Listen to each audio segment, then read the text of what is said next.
Welcome to the world of tax. Am I audible? Can you hear me? Please give a thumbs up in the comment box so that we can begin soon. Yes, my dear students. Okay. Everyone there?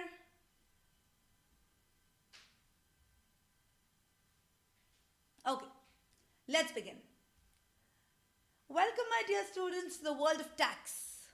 CS Executive New Syllabus Paper 4, Tax Laws.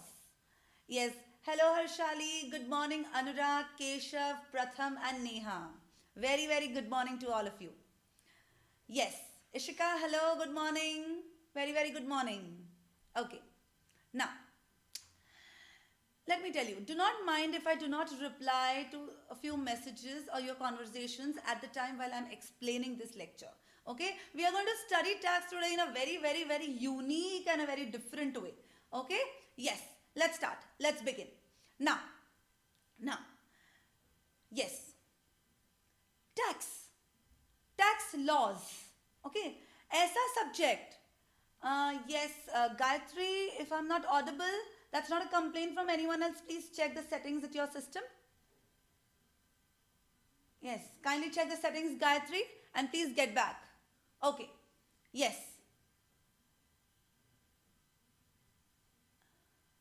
Okay, yes. Now, tax. एक ऐसा नाम, एक ऐसा subject, एक ऐसी concept जो हम अपनी रोज की लाइफ में कितनी बार सुनते हैं, राइट? अपनी डेली लाइफ, चाहे वो फैमिली हो, चाहे ऑफिस हो, चाहे वर्क प्लेस हो, चाहे योर कॉलेजेस, योर यूनिवर्सिटीज, हर जगह हम टैक्स इस वर्ड को कितनी बार सुनते हैं, राइट? बट क्या कभी हमने आज तक टैक्स इसके बारे में पढ़ाई करी है? Have we ever become acquainted with this subject? No. And now, from here till the end of your professional life, tax will always be your companion forever. Okay? Yes. Now, my dear students, okay, आप पूछोगे ma'am आपका नाम क्या है, आपके qualifications क्या है, आपके achievements क्या है? For me, nothing of this matters. Right now, what matters to me is my students.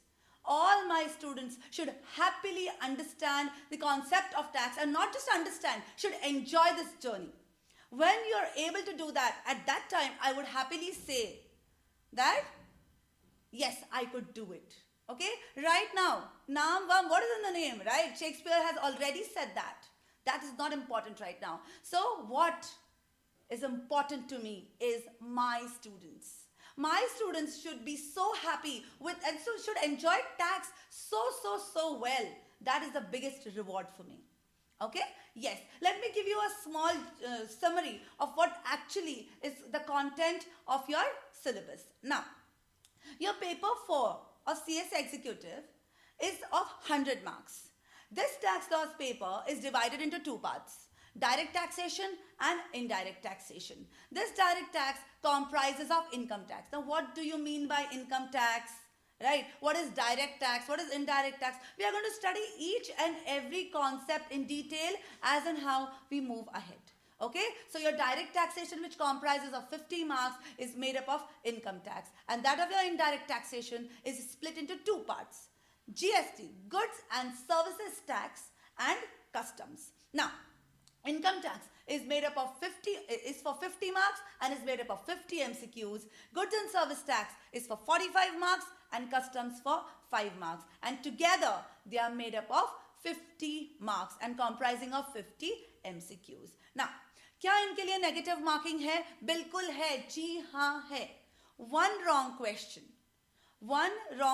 is going to cost you 0.25 marks. मतलब क्या? वो एक मार्क जो गया तो गया, उसके साथ 0.25 मार्क्स भी जाएंगे. Okay? Yes. Now,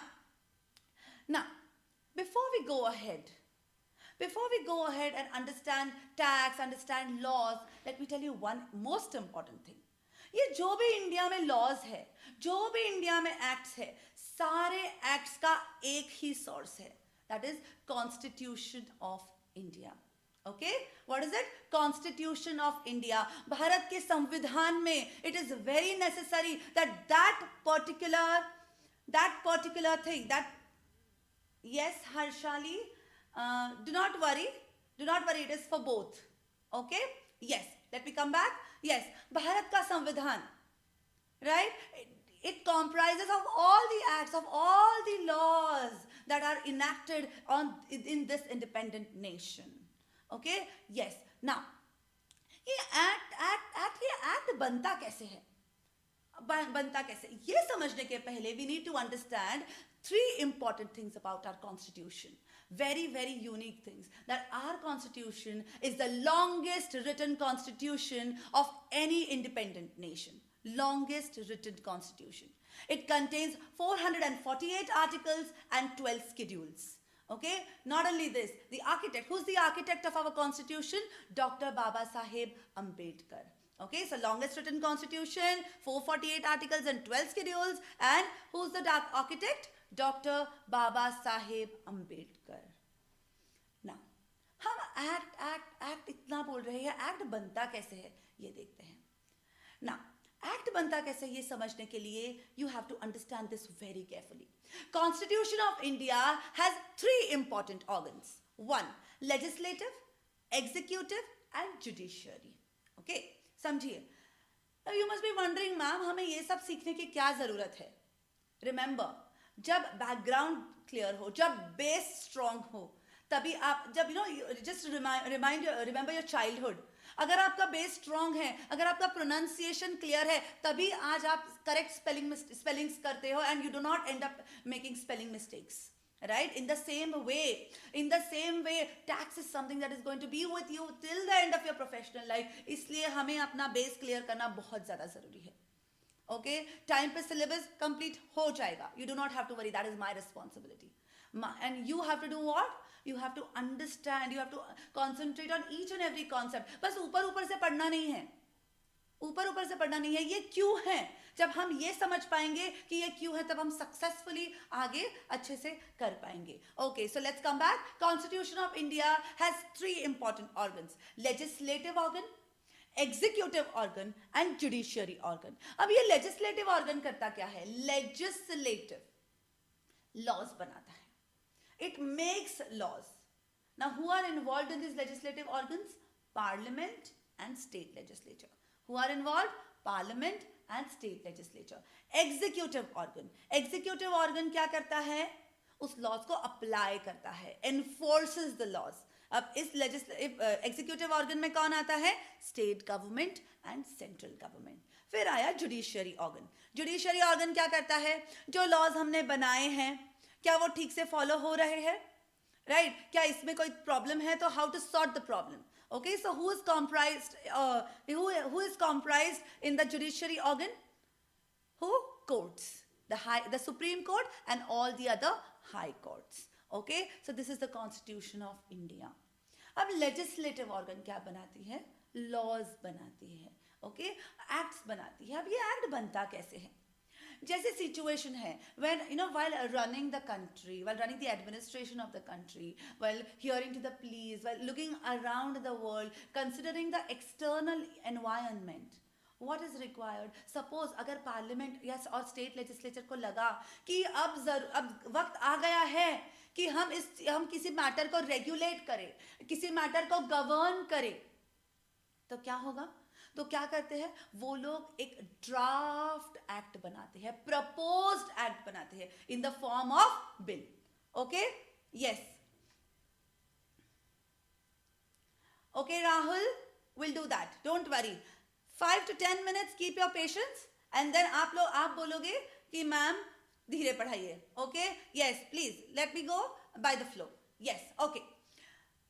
legislative organ क्या बोलते हैं? लॉज बनाते हैं. हम देख रहे हैं कि एक्ट कैसे बनता है. वो लोग क्या करते हैं? पार्लियामेंट, स्टेट लेजिस्लेचर, जब उनको लगा कि ओके जरूरत आ गई है कि हम किसी बात पे फोकस करें, कोई चीज को गवर्न करें, तो वो क्या करते हैं? एक ड्राफ्ट बनाते हैं, एक प्रपोज्ड एक्ट बनाते हैं in the form of bill.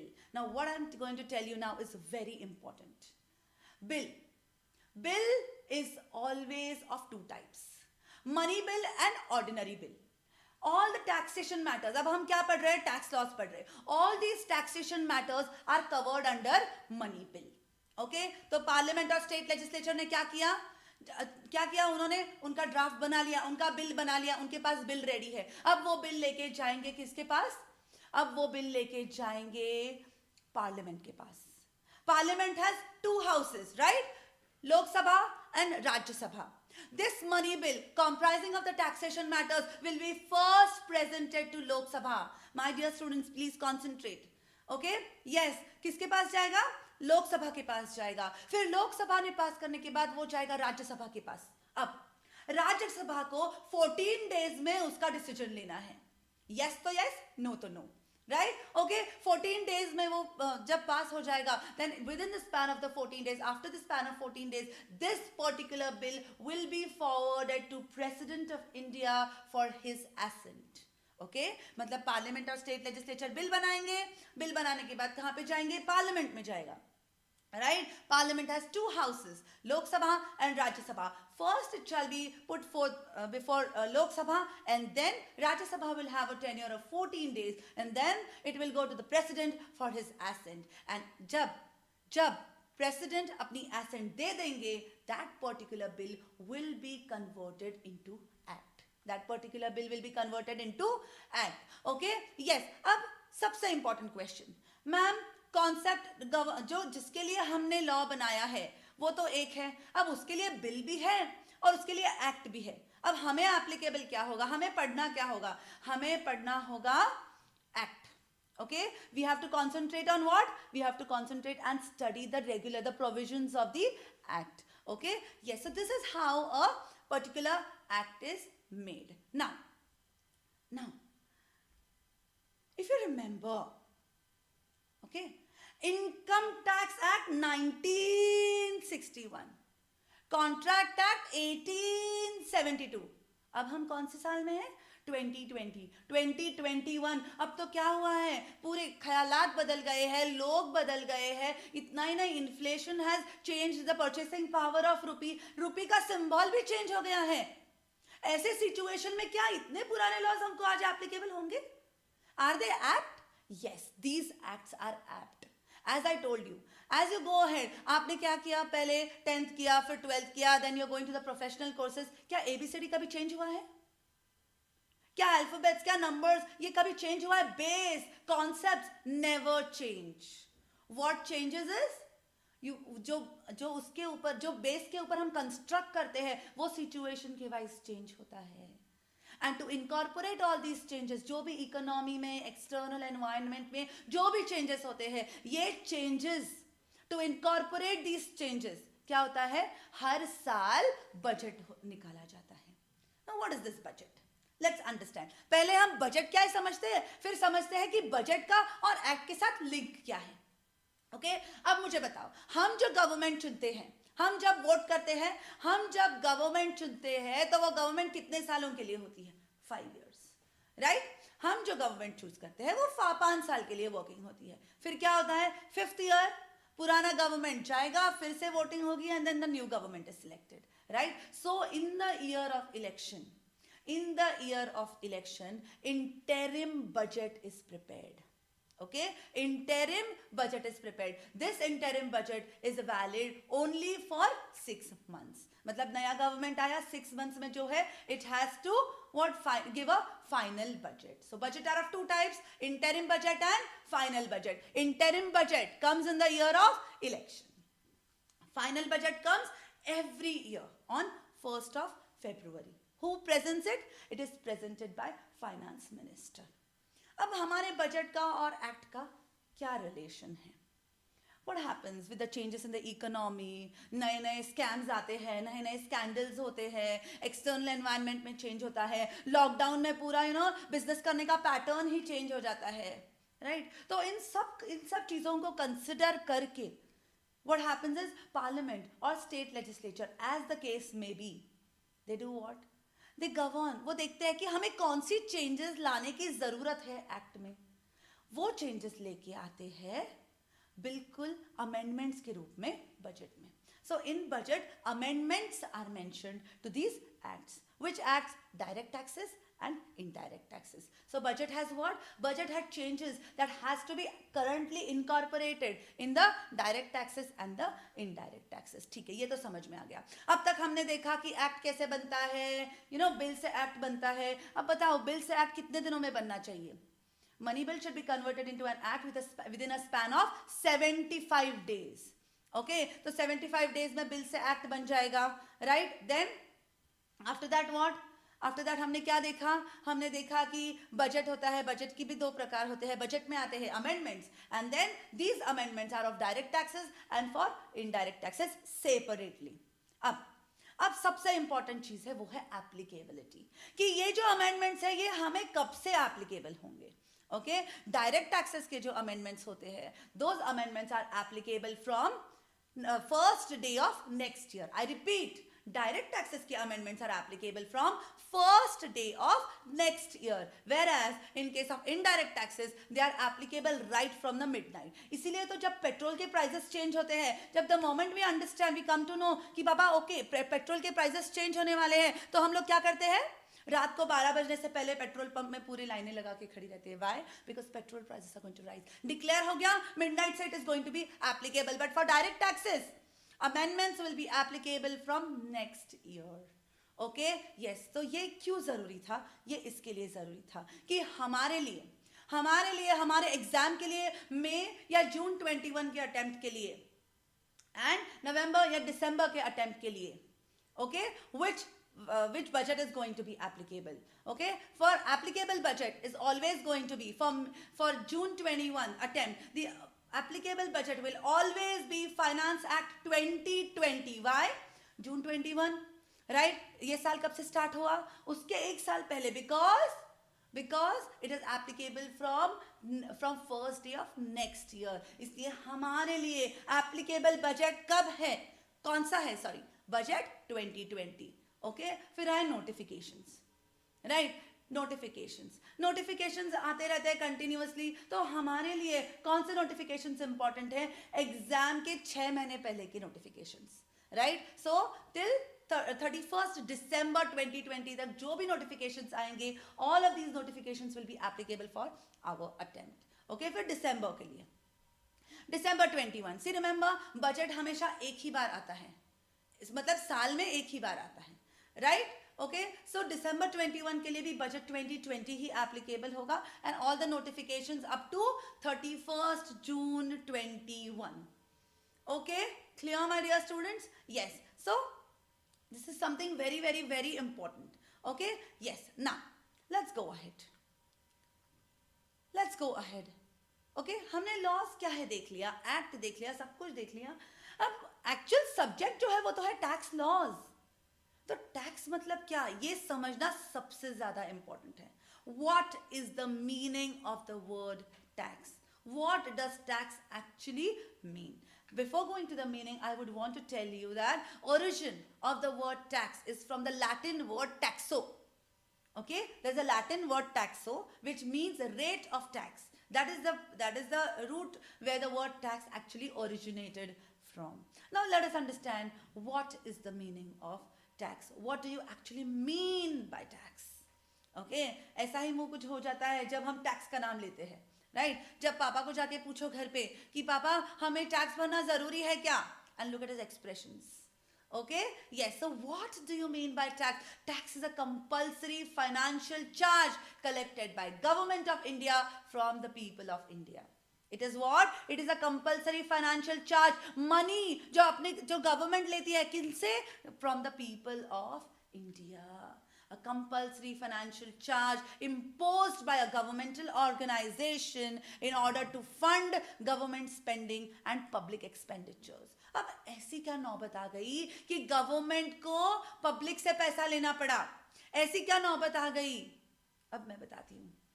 We want to stay in an absolutely infrastructurally developed country, right? We want to flaunt tall skyscrapers. We want smooth roads to drive upon. Then we want highways, flyovers, bridges to save our time, continuous supply of water in our domestic life so that it does not get disturbed. Itna hi nahi, we want cheap and fastest modes of transport, travel, defense. We want to feel safe in our country. And government of India, to provide all these services to the people of the country, need funds, need finances. And these finances are created via taxes form a major part of revenue for the government. So government क्या करती है, अपने प्रजा से tax collect करती है और वही टैक्स मनी अपने प्रजा के हित के लिए यूज करती है. Okay, now before we go ahead and understand the actually tax hota kya hai, tax laws hote kya hai, let me tell you one important thing. Revenue law, that is laws governing taxes, is divided into three important stages. First is levy, then is assessment, and then is collection. ये इतने technical concept समझने से पहले I would like to give you one small example. If you are able to understand, don't even look at the screen. If you are able to understand this example, you will understand this very nicely. Okay? Let's go to our school life. अपने school के दिन याद करो. Okay? तो नवंबर दिसंबर were the most fond months, right? क्यों? Cultural competitions, sports competitions हुआ करते थे, right? The most lively months during the year. Okay? अब imagine sports competition is going on और आपने 100 मीटर रेस में पार्टिसिपेट किया है. Okay, you are a very good athlete and 100 metre race में आपने पार्टिसिपेट किया है और बस 1 2 3 गो हो गया. पूरी एनर्जी लगा के आप 100 मीटर रेस दौड़े और दौड़ने के बाद and you successfully happen to touch the ribbon and go ahead and win the race. Okay, you were so happy, race जीत गए, हम रेस जीत गए. क्योंकि आप रेस जीत गए, अब आपको मेडल मिलेगा. इसकी खुशी हम किसी को बयान नहीं कर सकते. Right? For a sportsman to win a race is very very very very encouraging. Okay, yes. So come on, क्या हुआ? आपने रेस में पार्टिसिपेट किया और आप रेस जीत चुके. ओके, फिर क्या हुआ? बाजू से आपका दोस्त आया और बोलता है रुक रुक, अपनी खुशी को थोड़ा कंट्रोल कर. तू जीता तो है रेस, पर तू फर्स्ट नहीं आया, तू सेकंड आया है. तेरे से पहले मैं थोड़े से अंतर से, I was just ahead of you. तो क्या ऐसे कैसे? ओके, ऐसे कैसे? तूने बोल दिया और मैंने मान लिया कि मैं सेकंड और तू फर्स्ट? हो ही नहीं सकता. And you start fighting. आपस में भिड़ने के बाद वहां पे आपके पीई टीचर आते हैं और पीई टीचर कहते हैं कि wait wait wait, I will tell you. Yes my dear, आपके फ्रेंड फर्स्ट आया है और आप सेकंड आए हो. अब फाइनली पी टीचर ने, अथॉरिटी ने बोल दिया तो अब तो हमें मानना ही पड़ेगा. तो चलो ठीक है, कोई बात नहीं. ओके, सिल्वर मेडल तो सिल्वर मेडल तो लेके आए, नेक्स्ट टाइम हम गोल्डन लेके जाएंगे. ओके, तो you happily go to your P teacher and tell him okay ठीक है, सिल्वर मेडल ना तो दो, हमारा मेडल दो. तो वो क्या बोलते हैं? मेडल आज नहीं मिलेगा. मेडल आपको कब मिलेगा? एनुअल डे के दिन आपको आपका मेडल मिलेगा. चीफ गेस्ट के हाथ से डायस पे बुला के आपको एकदम ऑनर के साथ आपका मेडल मिलेगा. Means what? You win the race, that is the levy. Silver या गोल्डन, दैट सिल्वर मेडल मिला या गोल्डन मेडल मिला, ये है असेसमेंट का स्टेज. और एनुअल डे के दिन जब आपको मेडल मिलेगा, ये है कलेक्शन का stage. So levy is the stage where taxes are imposed, where liability is created. Okay, so there is an event. वो event आपने cross किया, आपने the moment you win the race, you are eligible for the award. बराबर है? So the moment you reach that event, taxes will be levied on you. Silver medal मिलेगा या golden medal मिलेगा. Okay, this will be decided by the assessment, and then annual day के दिन आपको मिलेगा आपका award. Okay, so these are the three important stages for any and every revenue law: levy, assessment, and collection. So levy means to impose, to create. Assessment means to quantify, and collection means to collect. Okay, now next. one very important thing that I want to tell you further as the types of tax. Very important. क्यों important है? See, understand. I always tell you, and now also I'll tell you कि अपना base बहुत important है. जब तक आपको पता नहीं है कि ये डायरेक्ट टैक्स है कि इनडायरेक्ट टैक्स है, राइट, तो how will you actually levy? बराबर है, because point of levy is different for direct tax, point of levy is different for indirect tax. अगर लेवी करेक्ट नहीं हुआ तो असेसमेंट कैसे करेक्ट होगा, कलेक्शन कैसे करेक्ट होगा, right? So it is very important to understand the different types of taxes. Now taxes are of two types, direct tax and indirect tax. Okay, now let us understand what is meant by direct tax and what is meant by indirect tax. To understand this, I will give you one small very interesting example. Okay, हम सब लोग Domino's तो जाके आए हैं, एक बार तो क्यों ना हो. ऐसे you know there would rarely be a person जिसने कभी डोमिनोज नहीं विजिट किया. करेक्ट? आप डोमिनोज में गए, आपने मेनू कार्ड देखा और आपने चूज किया कि ओके 210 वाला पिज्जा है ना, ओके मैं ये पिज्जा ही ऑर्डर करूंगी. ओके, देन मैंने क्या किया, I go to the Domino's person and उधर सेल्स एग्जीक्यूटिव को बोलती हूँ कि ओके मेरा ऑर्डर पंच करो, I want to order a pizza of 210 rupees. ठीक है, फिर आपने जेब में से निकाले ये लो 210 रुपए. तो क्या वो 210 रुपए लेके आपको पिज्जा देता है? चलो प्रैक्टिकल लाइफ एग्जाम्पल है, आप लोग बताओ. I am waiting for your answers in the comment section. क्या वो 210 रुपए लेके, मेनू कार्ड में क्या है 210 रुपए लिखे हैं, तो क्या वो आपसे 210 रुपए लेके आपको पिज्जा देगा? चलो बोलो बोलो, come on, waiting for your answers in the comment section. Yes my dear students, no one? Was it so complicated? मैं बताती हूं. मेनू कार्ड में लिखा है 210 रुपए. ओके, ऑर्डर हमारी पंच हो गई उस पिज्जा के लिए, right? Yes Mridul, yes Ashika, absolutely right. No, 210 रुपए देके हमें नहीं निकालेंगे वो लोग वहां से. वो हमें क्या करेंगे, बिल थमाएंगे. उस बिल में लिखा रहेगा, क्या लिखा रहेगा? Pizza 210, taxes say 40 rupees. So total you have to pay Domino's 250 rupees. Correct? Right everyone?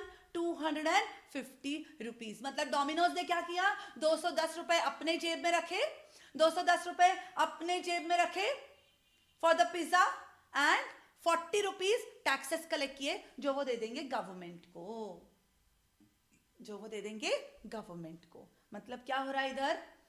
Tax actually पे किसको करना है? डोमिनोज को करना है, पर उसने खुद के जेब से नहीं पे किए, हमसे वसूल किए. मतलब क्या? पे करना चाहिए डोमिनोज को, वसूल कर रहा है हमसे. बराबर है? मतलब वाया टैक्स जा रहा है गवर्नमेंट को, तो इसे कहा जाता है इनडायरेक्ट टैक्स. क्या कहा जाता है? Indirect tax. Okay, to understand it better I will give you one more example. Say Amitabh Bachchan. Okay, Amitabh Bachchan. It was the time of IFA Awards. And IFA Awards desperately wanted कि बाबा हाँ अमिताभ बच्चन ने हमारे awards तो physically attend करने ही चाहिए. तो उन्होंने क्या किया? उन्होंने कांटेक्ट किया अमिताभ बच्चन को और उनको कहा सर ये लीजिए, सर आप हमारे अवार्ड्स में प्लीज आइए. फिर उन्होंने क्या किया कि ओके वो मान गए कि 1 करोड़ रुपए दो, and no offense, just for an example concern से उन्होंने कहा कि ओके वो मान गए कि आईफा अवार्ड्स उनको देगी 1 करोड़ रुपए और अमिताभ बच्चन अटेंड करेंगे उनका अवार्ड्स. चलो तय हुआ. ओके, तो अमिताभ बच्चन आईफा अवार्ड्स का दिन आया. अमिताभ बच्चन ने आईफा अवार्ड्स में बस फर्स्ट सीट पे बैठ के फर्स्ट रो में बड़ी ही हंसी खुशी से ताली मार के एंजॉय किया अवार्ड्स को. And then what happened? फिर वो वहां से उठे, उन्होंने अपने 1 करोड़ रुपए का चेक कलेक्ट किया और वहां से वो निकल गए बिना खाना खाए. उनको वहां का खाना ही नहीं अच्छा लगा. ओके, फिर वो निकले तब रास्ते में आया डोमिनोज. ओके, रास्ते में आया डोमिनोज और फिर उनको पिज्जा खाने का मन आया, तो he just he went to the Domino's and he ordered a pizza of 210 rupees. अब इत्तेफाक देखो, कोइंसिडेंस देखो, आप भी उसी डोमिनोज में बाजू के टेबल पे बैठ के वही पिज्जा खा रहे हो. खुशी हम फूले नहीं समाये कि हम डिफरेंट साइड टेबल, सॉरी, हम बस अमिताभ बच्चन के बाजू में बैठे. मुझे सोच के भी इतनी खुशी हो रही है, राइट राइट। तो अब मुझे बताओ, 210 रुपए का पिज्जा अमिताभ बच्चन ने भी ऑर्डर किया, 210 रुपए का पिज्जा आपने भी ऑर्डर किया, दोनों से डोमिनोज ने 250 रुपए वसूल किए, मतलब 40 रुपए का टैक्स अमिताभ बच्चन ने भी दिया, 40 रुपए का टैक्स उस पिज्जा पे आपने भी दिया। तो क्या बताए कितना अच्छा लग रहा है। I am that important to my nation just like Amitabh Bachchan because I am paying tax equivalent to Amitabh Bachchan. रुको भाई साहब, आप जस्ट कंसिडर, उस दिन अमिताभ बच्चन तो 1 करोड़ रुपए का चेक कलेक्ट करके आए हैं, फिर यहाँ पे 40 रुपए का टैक्स भर रहे हैं। आपने क्या किया, पूरे दिन वेलापंती करी, नेटफ्लिक्स के सीरीज देखी, and then what happened, and then you're going to Domino's, ordering the pizza and paying taxes. So are you contributing same funds to the government of India? No, Amitabh Bachchan खुद के कमाए हुए 1 करोड़ पे भी वो खुद टैक्स पे करेंगे। Listen to be very carefully, उन्होंने जो 1 करोड़ रुपए खुद से मेहनत से कमाए हैं उस पे वो टैक्स पे करेंगे, on and then along with that will also pay 40 rupees to the Domino's for the pizza that he has eaten. Right? And here what does this mean? खुद के कमाए हुए इनकम पे वो क्या पे कर रहे हैं, टैक्स पे कर रहे हैं। इनकम किसने कमाया, अमिताभ बच्चन ने। टैक्स कौन पे कर रहा है, अमिताभ बच्चन पे कर रहा है। एज अगेंस्ट डोमिनोज में इनकम किसने कमाया, डोमिनोज ने, पर टैक्स किससे वसूल कर रहे हैं, अमिताभ बच्चन से। Understand the difference means what? First instance is direct tax, जब लेवी भी सेम पर्सन पे, इनकम भी अमिताभ बच्चन ने कमाया और खुद के जेब से टैक्स भी कौन पे करने वाला है, अमिताभ बच्चन पे करने वाले हैं। Okay, as against indirect tax, income किसने कमाया, okay, there's a slight error in the slide, it should be Domino's first and then Amitabh Bachchan। तो लेवी किस पे हुआ है, टैक्स डोमिनोज पे, पर कलेक्ट किससे किया जा रहा है, किसको अपने जेब से पैसे देने की जरूरत पड़ रही है, अमिताभ बच्चन को। So direct tax is a tax where levy of tax and burden of tax is on the same person। अब गवर्नमेंट को पैसे किसने दिए, आशा ने दिए कि उषा ने दिए, फर्क नहीं पड़ता। Do you understand? आशा ने उषा का टैक्स पे किया, does not matter. What matters is आशा का जो टैक्स पेमेंट है वो गवर्नमेंट को हो जाना चाहिए। So पेमेंट टू गवर्नमेंट किसने किया, that does not matter. What matters is levy of tax and burden of tax is on one same person, direct tax. On two different persons, indirect tax. Do you understand? Okay, so this is the main difference. There are two types of taxes, direct tax and indirect taxes. Okay, yes, let's go ahead further. Let's see elaborately what is the distinction between direct tax and indirect tax. Meaning तो हम समझ लिए, what is the meaning? Direct tax, levy and burden on same person, indirect tax, levy and burden on different persons. अब next देखो क्या लिखा है, direct tax is progressive, indirect tax is regressive। बराबर है ना, डायरेक्ट टैक्स इज प्रोग्रेसिव मतलब क्या। अब अमिताभ बच्चन का एग्जांपल हम कंटिन्यू करते हैं। अब अमिताभ बच्चन ने पहले साल कमाया 1 करोड़ रुपए, तो उन्होंने उस पर टैक्स पे किया, राइट। नेक्स्ट साल उन्होंने कमाया 10 करोड़ रुपए, तो उस पर ज्यादा टैक्स पे करेंगे ना। मतलब जितना इनकम बढ़ा उतना टैक्स बढ़ेगा। That is the case of direct tax. But in case of indirect tax, what happens in case of indirect tax, क्या होता है, उन्होंने पिज्जा ऑर्डर किया, राइट फिर चाहे अमिताभ बच्चन ने क्यों ना ऑर्डर किया हो और या आपने क्यों ना ऑर्डर किया हो, टैक्स क्या होता है, सेम कलेक्ट किया जाता है, right. So indirect tax is regressive in nature. Next क्या है, इवेजन पॉसिबिलिटी। डायरेक्ट टैक्स का इवेजन पॉसिबिलिटी इज मोर, बराबर है ना। सपोज मैंने इनकम अर्न किया, जरूरी नहीं है कि मैंने जितना इनकम अर्न किया मैं उतना डिक्लेयर करूं, उतना दिखाऊं, मैं छुपा के भी तो रख सकती हूँ, right. So evasion possibility of direct tax is much में higher than the indirect tax. क्योंकि इनडायरेक्ट टैक्स क्या होता है, एमआरपी पे ही टैक्स है ना। टैक्स दिए बिना पहले आपको टैक्स पे करना पड़ता है, फिर वो बिस्किट के पैकेट में से निकाल के आप बिस्किट खा सकते हो, राइट। क्योंकि पार्ले जी का जो 10 रुपीज का पैकेट है that is inclusive of taxes. उसमें ऑलरेडी टैक्सेस वसूल कर दिए, पहले टैक्स दो फिर बिस्किट खाओ, राइट? सो इनडायरेक्ट टैक्स में इवेजन का पॉसिबिलिटी क्या हो जाता है? बहुत हद तक लेस हो जाता है. So which is the department that governs direct tax? It is the Central Board of Direct Taxes, CBDT. But in case of indirect tax, it is who? Central Board of Indirect Taxes and Customs, CBIC. Example of direct taxes, income tax, and that of indirect taxes, GST, customs, etc. We are going to see all of these in detail very soon. You do not have to worry. अब चलते हैं आगे. Okay. So this was all about the background of what is tax, why do you need to pay tax, what are the different types of taxes. Okay, मतलब हम जो subject पढ़ रहे हैं टैक्स लॉज, अब आपको पता है कि लॉ बनाना है, एक्ट बनाना है, तो उसके लिए क्या जरूरी है ये भी आपको पता है, और टैक्स के बारे में भी पता है, उसके डिफरेंट टाइप्स के बारे में भी पता है. Now direct tax and indirect tax, as we have already discussed, your entire paper is split into two parts. पहले हम लोग पढ़ेंगे indirect tax का GST. First we are going to study what? GST. और GST पढ़ने से पहले, GST पढ़ने से पहले बहुत ज़्यादा important है कि हम पहले समझे कि what is actually the background of GST.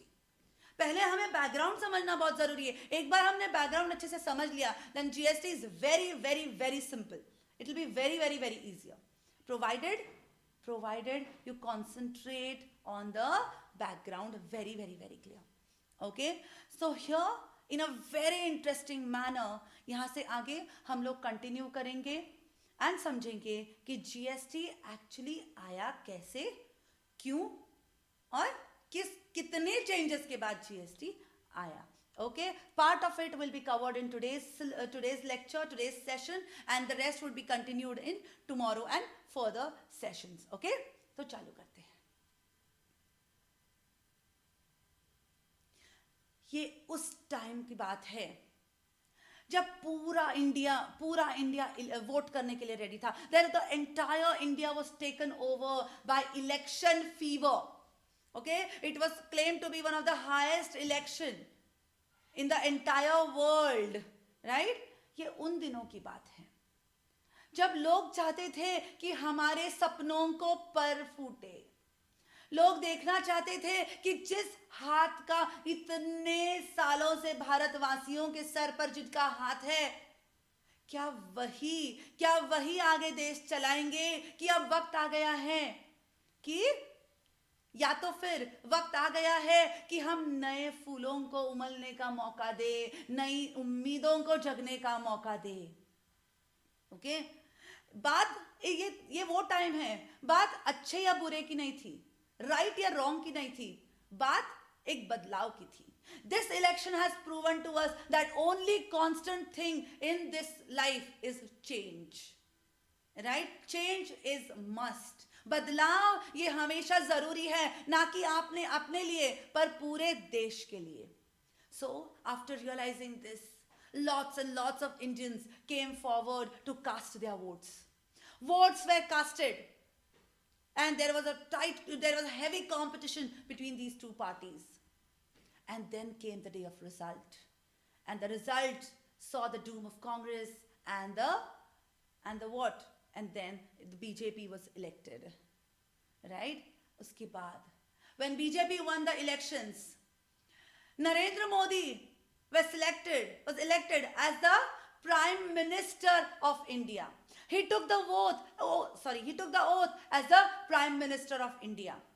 उन्होंने अपने भारतवासियों को नए सपने दिखाए, राइट, नई उम्मीदें जगाई.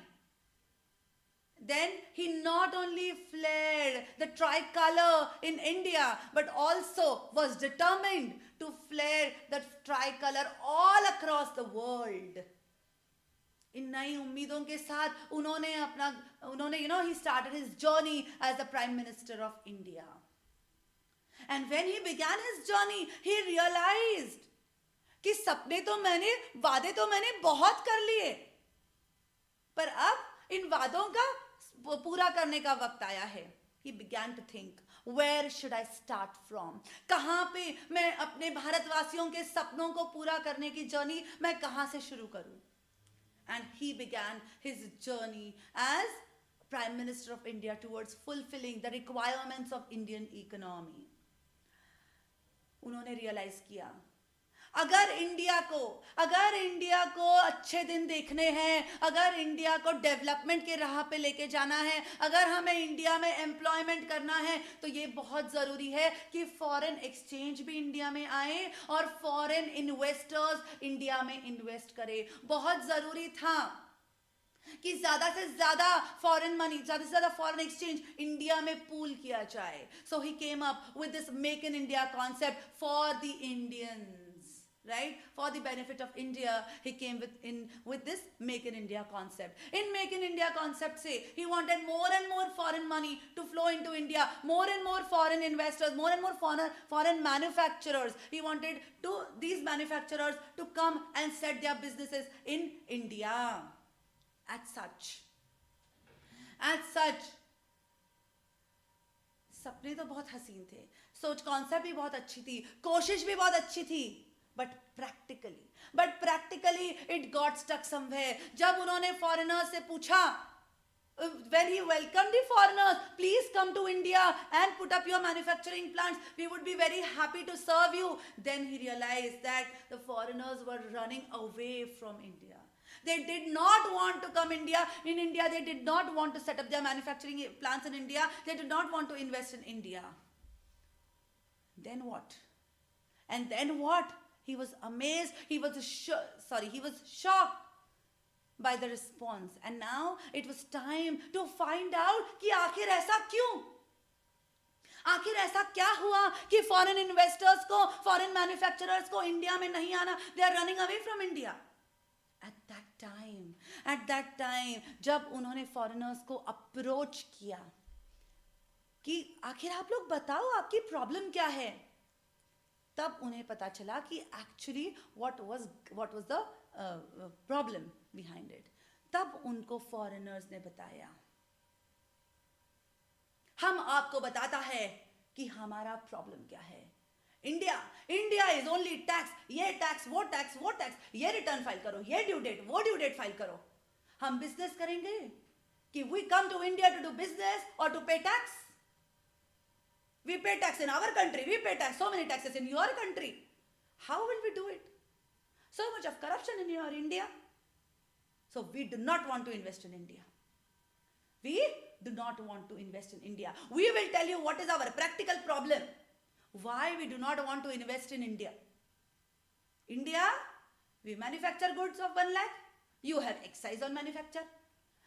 Then after we manufacture, you have what? You have VAT, you have sales tax to sell the goods we have manufactured. After we have sold the goods, then to deliver the goods, you have octroi, LBT, excise, VAT, sales tax, octroi, LBT. How many taxes we do pay?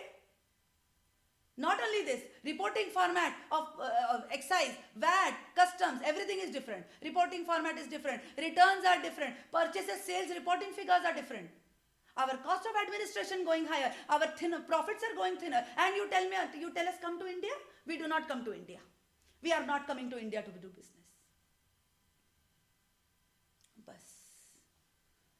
बस उनके ना बोलते ही मोदी जी को realise हो गया कि भाई ये स्यापा तो मिटाना ही पड़ेगा, हमें इसका कुछ ना कुछ तो इलाज करना ही पड़ेगा. एंड ही रियलाइज वक्त आ गया है कि इन सारे टैक्सेस को एक किया जाए.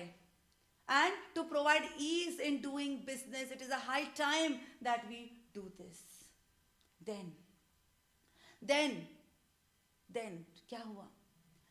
मोदी जी बड़े ताव में अपने टीम के पास गए और अपने टीम को बोला, बस इंडिया का प्राइम मिनिस्टर कौन है? टीम ने बोला, सर जी आप हो, नरेंद्र मोदी जी है हमारे इंडिया का प्राइम मिनिस्टर. तो आज मैंने बोल दिया सारे टैक्सेस को एक कर दो और सिर्फ एक टैक्स एप्लीकेबल होगा. बस टीम शॉक्ड. सब लोग एक दूसरे के पास देख रहे हैं, ये क्या हो रहा है भाई? ऐसा थोड़ी ना होता है, ये कोई हुक्मशाही थोड़ी ना है. धीरे से आवाज आती है, sir ji India follows federal structure. There is a central government and there is a state government. This state and center has to unify together and then work the administration of the country. ये सुनते ही मोदी जी को realise हो गया कि अब क्या करना पड़ेगा. We have to take some other action. ये सुनते ही वो गए अरुण जेटली सर के पास और अरुण जेटली सर को बोला कि बस देखो फॉरेनर्स हमें ऐसा बोल रहे हैं, हमें अपने इंडिया को डेवलप करना है, मैंने किए हुए वादे मुझे पूरे करने हैं, वक्त आ गया है कि ये सारे टैक्सेस को एक कर दो.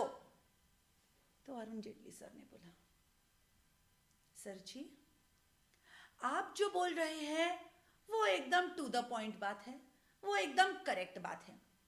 हम ये मान तो लेते हैं कि सारे टैक्सेस को हमको एक करना है, जरूरी है, पर क्या आपको लगता है इसकी कोशिश किसी ने कभी की नहीं?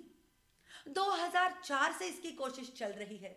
2004 से जीएसटी का ड्राफ्ट रेडी है, बस उसको लाना जरूरी है. तब मोदी जी ने बोला, आज तक नहीं हुआ वो हम करेंगे. आज तक अगर जीएसटी नहीं आया तो हम लेके आएंगे, बनाया चाहे जिसने भी हो. क्या मैटर करता है? एंड मैटर करता है. हम इंप्लीमेंट करेंगे जीएसटी, हम लाएंगे जीएसटी अपने देश में और अपने देशवासियों के लिए भी. हम क्या करेंगे? हम वन टैक्स लाएंगे ताकि वो अपने बिजनेस पे फोकस कर सके. ऐसे में अरुण जेटली सर ने बोला, बढ़िया है सर, बात तो आप एकदम करेक्ट कर रहे हो और करना हमें ऐसे ही चाहिए. तो चलो स्टार्ट कर देते हैं हम ऐसा लाना. सबसे पहले अगर हमको नया एक्ट लेके आना है तो हमको हमारे संविधान में चेंज करना पड़ेगा, हमें हमारे कॉन्स्टिट्यूशन में चेंजेस करने पड़ेंगे. करेक्ट? तो हमें हमारे कॉन्स्टिट्यूशन में हम लोग रिक्वायर्ड चेंजेस करते हैं. अब कॉन्स्टिट्यूशन में है 448 आर्टिकल्स. उस आर्टिकल्स में से हमारे लिए 18 आर्टिकल्स इंपॉर्टेंट है. हम वो 18 आर्टिकल देखेंगे, 7th शेड्यूल को रेफर करेंगे. कुछ ओल्ड आर्टिकल्स है, मतलब जो आर्टिकल्स ऐसे हैं हमारे कॉन्स्टिट्यूशन में जो हम एज इट इज ले सकते हैं. ओके, कुछ ऐसे आर्टिकल्स हमको अपने वन नेशन वन टैक्स के लिए हमें कुछ नए आर्टिकल्स इंट्रोड्यूस करने पड़ेंगे और कुछ है वो आर्टिकल्स हमको अमेंड करने पड़ेंगे. ओके, तो ये सब हो जाएगा. फिर हमको ये चेंजेस करना पड़ेगा, हमको वो चेंजेस करना पड़ेगा. सेंट्रल गवर्नमेंट का रेवेन्यू इतना बढ़ जाएगा, स्टेट गवर्नमेंट के रेवेन्यू को इस प्रकार मैनेज करना पड़ेगा. मोदी जी खामोश. जी, वन नेशन वन टैक्स लाने के बाद क्या होगा ये तो आप मुझे बता रहे हो, पर ये बताने से पहले ये तो बताओ कि अभी का सिचुएशन क्या है. जब मैं अभी का सिचुएशन ठीक से समझ पाऊंगा तभी तो मैं ये समझ पाऊंगा कि जीएसटी के लाने के बाद, वन नेशन वन टैक्स लाने के बाद क्या होगा. वो हमें बताया गया है article 245 of Indian constitution. It says, subject to provisions in Constitution, Parliament may make laws. Parliament may make laws for whole or part of India, and legislative of state may make laws for whole or part of state. अच्छा, मतलब आप बता रहे हो कि article 245 बताएगा हमको कि हद क्या है पार्लियामेंट की और स्टेट लेजिस्लेचर की. अच्छा, तो लॉ बनाएंगे पार्लियामेंट और स्टेट लेजिस्लेचर, इनका हद बताया गया है आर्टिकल 245 में. पर मुझे एक बात बताओ जेटली जी, आप जब मुझे ये आर्टिकल के बारे में बता रहे थे तो आपने क्या बोला? मे. तो आपने मे पे इतना क्यों फोकस किया? आपने मे में इतना क्यों फोकस किया? तो जेटली जी बोलते हैं सवाल तो बिल्कुल सही है. मे पे मैंने इसलिए इतना फोकस किया क्योंकि मे मतलब ऑप्शनल. पार्लियामेंट और स्टेट लेजिस्लेचर के पास कुछ आइटम्स होते हैं, कुछ मैटर्स ऐसे होते हैं जिन पे उनको लॉज बनाना पड़ता है, पर लॉज बनाना या नहीं बनाना ये ऑप्शनल है. इतना ही नहीं, आपका अगला सवाल भी मैं जज करता हूं. आप बोलोगे फिर आपने होल और पार्ट पे क्यों इतना स्ट्रेस किया? मैं बताता हूं. इंडिया में कितने स्टेट्स है? 28 स्टेट्स है। अगर पार्लियामेंट ने एक्ट बनाया और अगर उनको पूरे की पूरे 28 स्टेट्स पे एप्लीकेबल न करके सिर्फ 10 स्टेट्स पे एप्लीकेबल करना है, तो क्या वो कर सकते हैं? हाँ कर सकते हैं। इसलिए वो वर्ड ऐड किया है, होल, सारे की सारे 28 स्टेट्स या तो फिर सिर्फ 10 states, that is part of India. So ये मतलब है मे का और होल और पार्ट का। ओके, तो आर्टिकल 245 ने हमको हद तो बता दी, तो मैं आपको आगे लेके जाता हूं। हद बता दी किसके लिए? जो लॉज पार्लियामेंट और स्टेट लेजिस्लेचर बनाएंगे। पर अब कौन सा लॉज कौन बनाएगा? पार्लियामेंट कौन से लॉज बनाएंगे, स्टेट लेजिस्लेचर कौन से लॉज बनाएंगे, ये बताया गया है हमको आर्टिकल 246 में। आर्टिकल 246 क्या बोलता है? सब्जेक्ट मैटर, सब्जेक्ट मैटर कि कौन से पावर्स हैं, ओके, सेंट्रल गवर्नमेंट के पास, पार्लियामेंट के पास और स्टेट लेजिस्लेचर के पास। Okay, yes. So what does article 246 tell us? आप बताइए। 246 बताता है सब्जेक्ट मैटर। उस आर्टिकल 246 में एक शेड्यूल 7 है, उस शेड्यूल 7 में एक लिस्ट है। उस शेड्यूल 7 के एक लिस्ट में बताया गया है कि सब्जेक्ट मैटर किसके पावर्स कौन से हैं। लिस्ट 1 है यूनियन लिस्ट, लिस्ट 2 है स्टेट लिस्ट, लिस्ट 3 है कॉन्करेंट लिस्ट। अब लिस्ट 1 क्या है? यूनियन लिस्ट, बराबर है? क्या है? Union list. यूनियन लिस्ट देती है पावर्स टू सेंट्रल गवर्नमेंट, मतलब पार्लियामेंट कौन से मैटर्स पे लॉ बना सकता है? यूनियन लिस्ट में जो भी मैटर्स मेंशन रहेंगे उन मैटर्स पे पार्लियामेंट लॉ बना सकता है। ओके, तो उसको एग्जीक्यूट कौन करेगा? सेंट्रल गवर्नमेंट ये लॉज एग्जीक्यूट करेगा। अब इसमें मैटर्स कौन से आते हैं? Banking, defence, railways, foreign trade, ऐसे कुछ मैटर्स है जो यूनियन 1 के लिस्ट में है, जिनको सिर्फ पार्लियामेंट ही छू सकती है। उन मैटर्स में और कोई भी इंटरफियर नहीं कर सकता। और एग्जीक्यूट कौन करेगा? Central government. अगर पार्लियामेंट लॉ बना रही है तो एक्सटेंट कहां पे दिया है? 245 में। पार्लियामेंट ने अगर लॉ बनाया तो it will be applicable to whole और पार्ट ऑफ इंडिया। ओके, ये आया यूनियन लिस्ट। अब लिस्ट 2 की बारी आई, स्टेट लिस्ट। स्टेट लिस्ट में पावर्स किसको दिए गए हैं? स्टेट गवर्नमेंट को, स्टेट लेजिस्लेचर को। स्टेट लेजिस्लेचर क्या करेगी? उस पे लॉज बनाएगी। और एग्जीक्यूट कौन करेगा? स्टेट गवर्नमेंट एग्जीक्यूट करेगा। कौन से मैटर्स?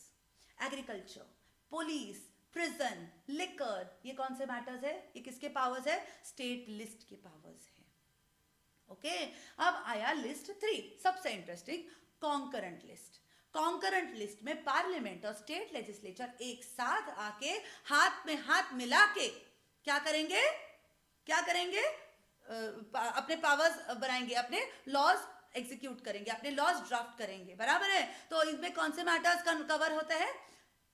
कौन से? Education, then trade unions, then forests, and such are the other concepts जो कहां पे कवर होते हैं? List 3 concurrent list. अब हमारे पास 3 लिस्टें हैं, बराबर है? तो मोती जी, अच्छा जी, मतलब हद दी गई है आर्टिकल 246 में और कौन से मैटर्स ये बताया गया है आर्टिकल 245 में। तो ओके, चलो मैं समझ गया कि लिस्ट 1 है यूनियन लिस्ट, लिस्ट 2 है स्टेट लिस्ट, लिस्ट 3 है कॉन्करेंट लिस्ट। अच्छा, लिस्ट 1 यूनियन लिस्ट का पावर है पार्लियामेंट के पास और वो होल और पार्ट ऑफ इंडिया के लिए है। लिस्ट 2 है स्टेट लिस्ट, वो एप्लीकेबल है, वो बनाएगा स्टेट लेजिस्लेचर और वो एप्लीकेबल होगा होल और पार्ट ऑफ स्टेट में। लिस्ट 3 में बड़ा मजेदार बात कही आपने जेटली जी। आप कहते हो कि पार्लियामेंट और स्टेट लेजिस्लेचर हाथ में हाथ मिला के काम करेंगे। आप कहते हो कि सेंट्रल गवर्नमेंट और स्टेट गवर्नमेंट के हाथ में हाथ मिला के कुछ काम करेंगे। ये बात हमको कुछ समझ में नहीं आई। अगर ऐसा कुछ हुआ कि पार्लियामेंट और स्टेट लेजिस्लेचर एक दूसरे के साथ भिड़ गए, ओके, एक ही मैटर पे दोनों ने अलग अलग लॉज बनाए, तो फिर आप क्या करोगे? ठंड रखिए, इसका भी प्रोविजन करके रखा है हमारे कॉन्स्टिट्यूशन में। हमारा कॉन्स्टिट्यूशन बोलता है कि अगर पार्लियामेंट और स्टेट लेजिस्लेचर में कोई कॉन्फ्लिक्ट आई तो कौन प्रिवेल करेगा? इंडिया का सुप्रीम लेजिस्लेटिव बॉडी, लेजिस्लेटिव मतलब जो लॉ बनाएगा, लॉ बनाने का सबसे सुप्रीम पावर होता है पार्लियामेंट के पास। इसलिए अगर दोनों भिड़ गए तो who is going to prevail? Parliament is going to prevail. ठीक है, पर इसको भी एक एक्सेप्शन दिया गया है, आर्टिकल 254। कौन सा? आर्टिकल 254। आर्टिकल 254 हमको बोलता है कि अगर प्रेसिडेंट को लगे, अगर प्रेसिडेंट ऑफ इंडिया को लगे कि स्टेट ने जो लॉ बनाया है वो ज्यादा एप्ट है या वो अडॉप्ट करना पड़ेगा, तो प्रेसिडेंट के एसेंट से, प्रेसिडेंट के एसेंट होगा तो स्टेट लेजिस्लेचर का लॉ प्रिवेल होगा। ओके, मतलब अगर दोनों भिड़ गए तो पार्लियामेंट प्रिवेल किया, और अगर प्रेसिडेंट का एसेंट होगा तो ही सिर्फ स्टेट लेजिस्लेचर प्रिवेल करेगा। ये दिया गया है हमें आर्टिकल 254 में। अच्छा, तो सारी चीजों का प्रोविजन बंदोबस्त तो हो गया है बढ़िया से। ठीक है, हमें एक चीज में बड़ा इंटरेस्ट है जेटली जी, जब आप हमको यूनियन लिस्ट दिखा रहे थे तो हमारा ध्यान कहीं तो आइटम नंबर, एंट्री नंबर 97 पे गया। एंट्री नंबर 97 कहता है कि any other matter not enumerated in list 1, list 2 और लिस्ट 3। मतलब अगर ऐसा कोई मैटर जिसपे लिस्ट 2 या लिस्ट 3 में कवर नहीं होगा तो क्या हम उस पे लॉ बना सकते हैं? क्या हम उसके बारे में सोच सकते हैं? सही पकड़े हैं।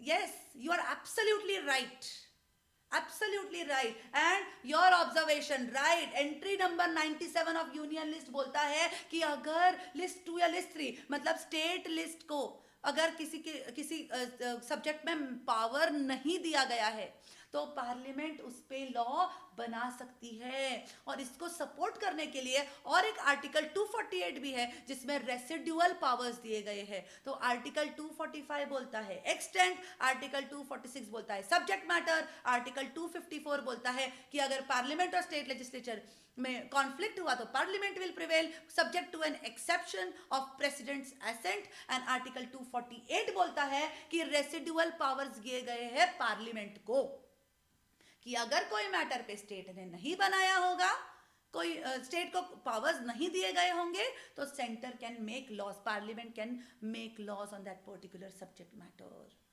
ठीक है, अब चलते हैं आगे। ओके, अब मैं आपको बताता हूं मोदी जी, मैं आपको बताता हूं कि करंट सिचुएशन क्या है, क्यों हमें वन टैक्स। मैं आपके फुल सपोर्ट में हूं। आप जो बोल रहे हो one nation one tax, that is an absolute necessity. अब मैं आपको बताता हूं कि प्री जीएसटी आज का सिचुएशन क्या है, बिकॉज यू आर स्ट्रेसिंग। आप जानना चाहते हो कि क्यों फॉरेनर्स इंडिया में नहीं आना चाहते। अगर रॉ मटेरियल इंपोर्ट किया तो कस्टम्स पे करो, वो रॉ मटेरियल फैक्ट्री में लाके मैन्युफैक्चरिंग किया तो एक्साइज पे करो, बनाए हुए माल को बेचने के लिए सेल्स टैक्स पे करो, और फिर सेल्स करने के बाद अगर कोई आफ्टर सेल सर्विसेज दो तो उस पर सर्विस टैक्स पे करो। फिर इतने सब खर्चे, इतने सब टैक्सेस बेयर करने के बाद अगर जेब में कोई इनकम बच जाए तो उस पर इनकम टैक्स पे करो। इस बर्डन के आगे आज का आदमी, भारतवासी नहीं फॉरेनर्स भी इसीलिए इंडिया से भाग रहे हैं।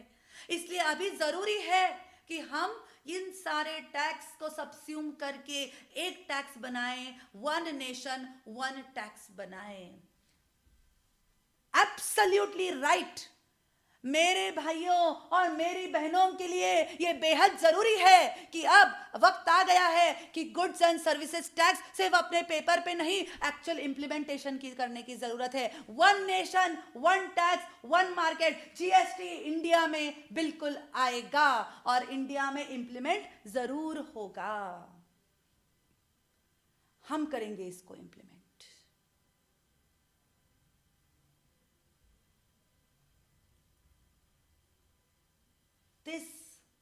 This is why, yes, my dear students, this is why these were the major practical problems which was faced by Indian businessmen and people and foreign investors or foreign manufacturers who wanted to do business in India.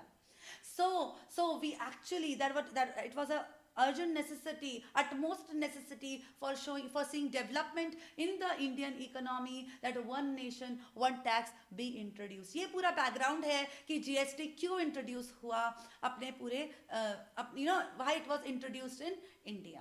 Okay, so आज के इस session में सबसे important चीज हमने क्या देखी कि जीएसटी इंडिया में क्यों जरूरी था, बैकग्राउंड ऑफ जीएसटी के पहले क्या क्या थे, which are all the taxes that were covered. ये थोड़ा थोड़ा डिटेल में हम लोग आगे देखेंगे जैसे कि हम अगले सेशंस में आगे बढ़ेंगे. Okay, yes, so let's do a quick revision of what actually we did in the session today. हमने क्या देखा? सबसे पहले तो बिल को एक्ट में कन्वर्ट होने के लिए प्रोसीजर देखा. फिर हमने देखा कि बजट कितना जरूरी है, बजट लेके आता है जो भी चेंजेस हम चाहते हैं एक्ट में हो करंट सिनेरियो के हिसाब से. उसके बाद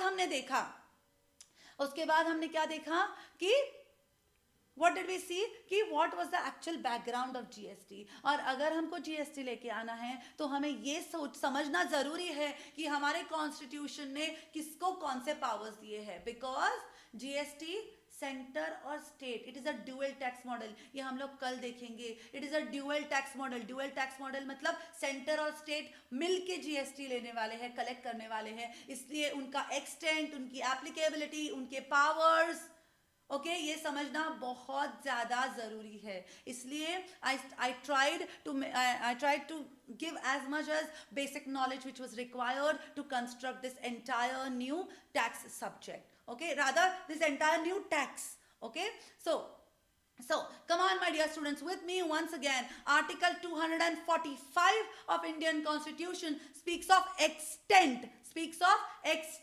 लॉ कौन बना सकता है? Who are the legislative body? Constitution of India के 3 ऑर्गन्स है. एक लेजिस्लेटिव ऑर्गन जो लॉ बनाएगा, उसमें कौन है? पार्लियामेंट और स्टेट लेजिस्लेचर. एक एग्जीक्यूटिव जो उस लॉ को निभाएगा, एनफोर्स करेगा, सेंट्रल गवर्नमेंट और स्टेट गवर्नमेंट. और एक जो जुडिशियरी जो इंटरप्रीट करेगा लॉ को. उसमें आएंगे कोर्ट्स, सुप्रीम कोर्ट एंड सारे high courts. Okay, yes. Legislative power, law बनाने की पावर पार्लियामेंट और स्टेट लेजिस्लेचर को दी है. उसमें आर्टिकल 246 बोलता है एक्सटेंट, हद, कि पार्लियामेंट और स्टेट लेजिस्लेचर के बनाए हुए एक्ट्स कहां तक एप्लीकेबल होंगे. Okay, yes. देन आगे हमने 246 आर्टिकल में देखा पावर्स, सब्जेक्ट मैटर, किसको कितने पावर्स दिए गए हैं. ओके, तो उसमें हमने देखा कि शेड्यूल 7 है. ओके, शेड्यूल 7 ने एक लिस्ट दिया है. उस लिस्ट में 3 पार्ट्स है. List 1 union list, list 2 state list, list 3 concurrent list. List 1 देता है powers to central government. List 1 के सब्जेक्ट मैटर में कौन लॉज बना सकता है? Parliament, and it is applicable to whole और पार्ट ऑफ इंडिया. फिर लिस्ट 2 है स्टेट लिस्ट. स्टेट लिस्ट ने किसको पावर्स दिए हैं? स्टेट गवर्नमेंट को पावर्स दिए हैं. राइट, किसको पावर्स दिए हैं? स्टेट गवर्नमेंट को पावर्स दिए हैं. और उसमें कौन लॉ बना सकता है? स्टेट लेजिस्लेचर लॉ बना सकता है. और it is applicable to whole और part of state. Okay, and then list 3 is concurrent list. Concurrent list में पार्लियामेंट और स्टेट लेजिस्लेचर एक साथ आके क्या करेंगे? लॉज बनाएंगे. ओके, नाउ अगर पार्लियामेंट और स्टेट लेजिस्लेचर मतलब they come up with different laws, then who will prevail? Article 254 says that parliament will prevail. अगर प्रेसिडेंट, एक्सेप्शन क्या है? अगर प्रेसिडेंट एसेंट देते हैं, अगर प्रेसिडेंट एसेंट देते हैं तो स्टेट लेजिस्लेचर का law will prevail. Okay, parliament और स्टेट लेजिस्लेचर में अगर वो कॉन्फ्लिक्ट हो गई तो आर्टिकल 254 बोलता है कि पार्लियामेंट विल प्रिवेल. और एक एक्सेप्शन है कि प्रेसिडेंट का एसेंट अगर मिल जाए तो कौन प्रिवेल करेगा? स्टेट लेजिस्लेचर का लॉ प्रिवेल करेगा. ओके, फिर आगे हमने देखा कि रेसिड्यूअरी पावर्स दिए गए हैं. यस, दिए गए हैं. किसको दिए गए हैं? एक तो पार्लियामेंट को दिए गए हैं क्योंकि वो यूनियन लिस्ट में मेंशन्ड है. यूनियन लिस्ट का एंट्री नंबर 97 बोलता है कि any matters not enumerated in list 2 और लिस्ट 3. और इसके साथ साथ एक सब्सिडियरी पावर्स भी दिए गए हैं article 248 of constitution of India में. Understanding my dear students? Okay, फिर हमने देखा कि बैकग्राउंड ऑफ पूरा की पूरा GST. So I hope you all are enjoying the session. अब आप लोग सोचते होंगे कि मैम आपने हमको कुछ लिखने के लिए तो बोला ही नहीं, मैं एक्चुअली चाहती थी कि आज आप कुछ भी नहीं लिखो, सिर्फ और सिर्फ आपका फोकस पूरा की पूरा लेक्चर पे हो. ओके एक बार अगर हम अच्छे से समझ पाए तो हम लोग उसको अच्छे से लिख सकते हैं. In these live lectures I would request you to not write anything but focus on what we are actually understanding, what we are actually learning. अगर आपने स्लाइड्स को अच्छे से देखा होगा तो आप देखोगे मैंने स्लाइड्स पे कहीं पे हर जगह जो स्लाइड मैं चाहती हूँ कि आप अच्छे से आपके नोटबुक्स में लिखो, उन पे मैंने नोट डाउन करके एक मैसेज दिया है. तो जिस भी स्लाइड्स पे ये वीडियो आप समझ चुके हो, ये अनलिमिटेड टाइम आप व्यू कर सकते हो. तो मैं रिक्वेस्ट करती हूँ कि आप ये लेक्चर सेशन खत्म होने के बाद आप इस सेशन को फिर से एक बार सुनिए, आप समझिए, एंड देन जो भी स्लाइड मैंने नोट डाउन करके मैसेज किया है, kindly take this down in your notebooks in a proper elaborate manner, इन बहुत अच्छे से, ताकि आप लोग क्या करोगे, अच्छे से समझ लिया ड्यूरिंग द लेक्चर, और वापस जब हम लोग लिखेंगे it will be a kind of automatic revision to us. बराबर है ना. जब तक आप नोटबुक में उसको ठीक से लिखोगे नहीं तब तक आप अगले सेशन में अच्छे से समझोगे ही नहीं. And I know my dear students they will follow the instructions, because अपना टारगेट कोई चुन्नू मुन्नू सा टारगेट नहीं है, अपना टारगेट बहुत बड़ा है. और जिनका टारगेट बड़ा होता है उनको सिस्टमैटिक और मेहनती दोनों होना बहुत बहुत बहुत ज्यादा जरूरी है. तो it is my humble request to all my dear students कि ये लेक्चर होने के बाद, ये वीडियो होने के बाद इसको फिर से सुनिए, और वहां जहां पे भी नोट डाउन करके पॉपअप है वो सारे स्लाइड्स अच्छे से अपने नोटबुक्स में राइट डाउन कीजिए. Okay, yes.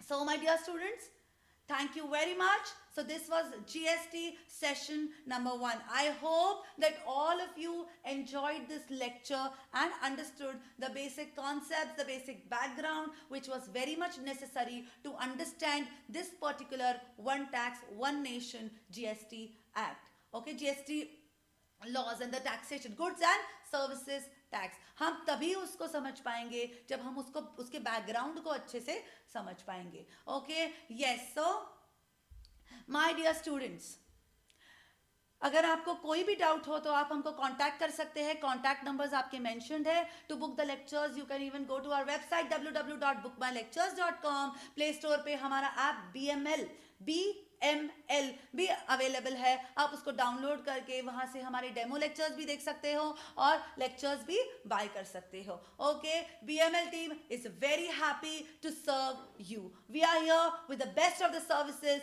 Because you deserve the best. Thank you so much. See you soon tomorrow, same time, with the further concepts of GST. Till then, thank you, take care and stay safe. Bye-bye.